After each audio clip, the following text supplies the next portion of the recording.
6 Mr. Olympia titles, 1 working set per exercise, roughly 45 minutes in the gym, 4 days a week. That was Dorian Yates. And from 1992 to 1997, he buried the entire high-volume Weider establishment with a stopwatch and a training journal. Here's the part that breaks people's brains.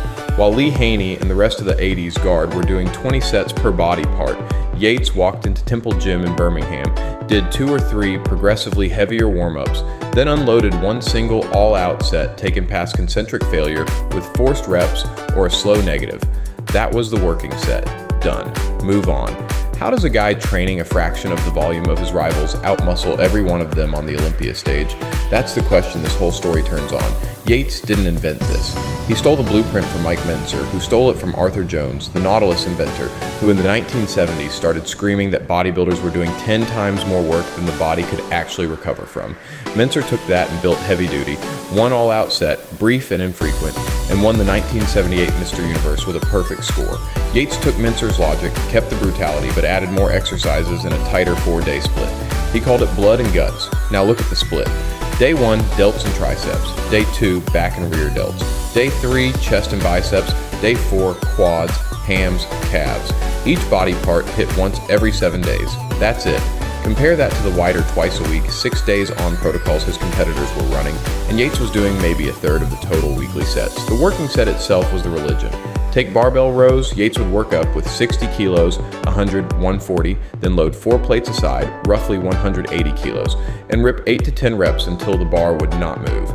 Then his training partner would help him grind 2 forced reps past that. Every rep on every working set went beyond the point most lifters call quits. He logged the weight, the reps, and the assistance in a notebook, and the next session that number had to go up. Progressive overload, brutal honesty, no ego sets. If this is already changing how you think about training volume, hit subscribe, because the science underneath this is even wilder than the man. So the obvious question, was all that pain necessary, or was Dorian just genetically built to win and the protocol came along for the ride? Modern hypertrophy research has actually litigated this. Brad Schoenfeld's 2017 meta-analysis in the Journal of Sports Sciences pooled 15 studies and found a clear dose-response relationship between weekly sets and muscle growth, with 10 or more sets per muscle per week, beating fewer than 5. On paper, that's an indictment of Yates. He was running maybe 4 to 6 hard sets per body part per week, total. But here's the twist. Those volume studies almost never have subjects training to genuine failure, let alone past it. They stop with reps in reserve. And when you look at proximity to failure research, the picture flips. A 2022 meta-analysis by Robinson and colleagues found that training closer to failure produced greater hypertrophy than stopping short, especially at lower volumes.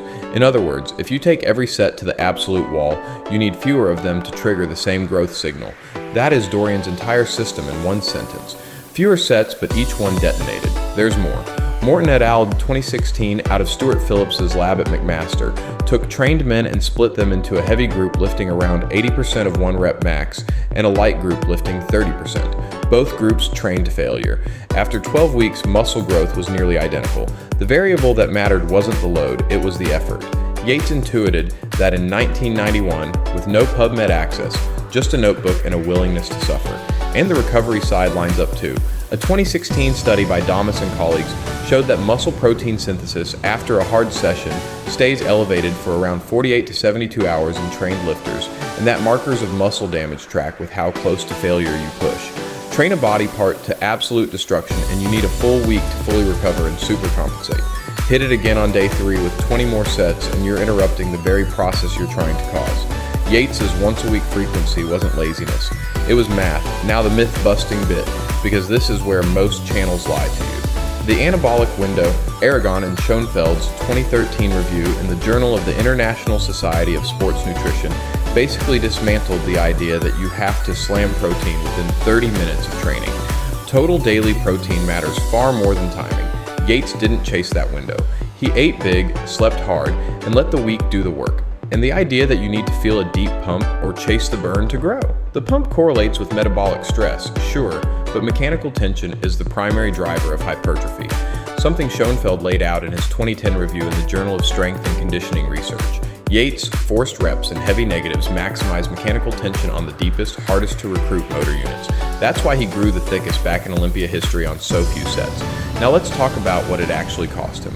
By 1997, Yates had torn his left triceps, his left biceps, and detached part of his quadriceps. He competed at the 1997 Olympia with a torn triceps, won, and retired. He has been open in interviews with Joe Rogan and on his own podcast that training every set past failure on maximal loads is what eventually broke his connective tissue. The protocol worked, the price was his career. So here's the honest read on Blood and Guts, the one nobody on YouTube wants to give you. Was the pain necessary? Probably not entirely. The Morton data and the proximity to failure data suggest you can get most of the same hypertrophy with 2 or 3 hard sets per exercise, stopping 1 or 2 reps short of failure, and recover better doing it. Yates' system was sufficient, devastatingly so. It may not have been the only path, but here is what the science cannot take away from him. He proved that effort is the variable most lifters cheat. He proved that progressive overload, tracked in a notebook every single session, beats program hopping every time. And he proved that you can build the most freakish back in the history of the sport on 4 short sessions a week if you are willing to do what nobody else will do inside those 45 minutes. Mentzer gave him the theory. Arthur Jones gave Mentzer the spark, but Yates was the one who carried it onto the Olympia stage 6 years in a row and made every high-volume coach in the sport explain themselves. That's not training philosophy. That's a verdict. The lesson isn't to train exactly like Dorian. The lesson is that most people never find out how strong they could be because they never take a single set to the place Dorian took every set. If that hit, smash like and subscribe, and I'll keep pulling the legends apart piece by piece.